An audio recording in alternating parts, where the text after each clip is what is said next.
नंद भैया समझाए बताए। जिन्होंने 1972 में महादेव महेश्वर शिव जी के शिष्य हुए और यह गुरु से यह 3 सूत्र मिला, जिसे बताया जाता है कि दया मांगिए, चर्चा करिए, नमः शिवाय से प्रणाम करिए। तो बड़ी प्यारी लाइन है। हम चाहेंगे कि सभी भाई बहन एक साथ मिलकर के इसको बोले और मात्र स्मरण ध्यान करने से जीवन में सुधार आएगा।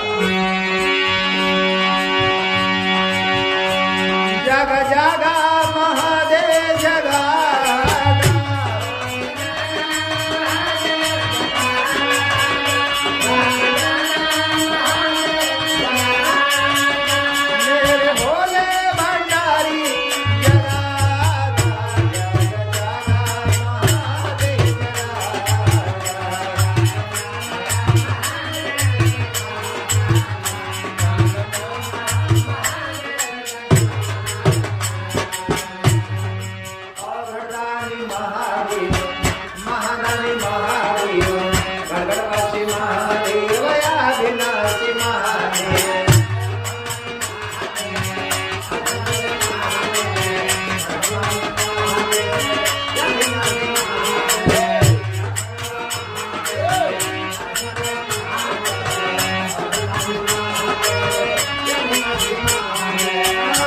बंधु महादेव।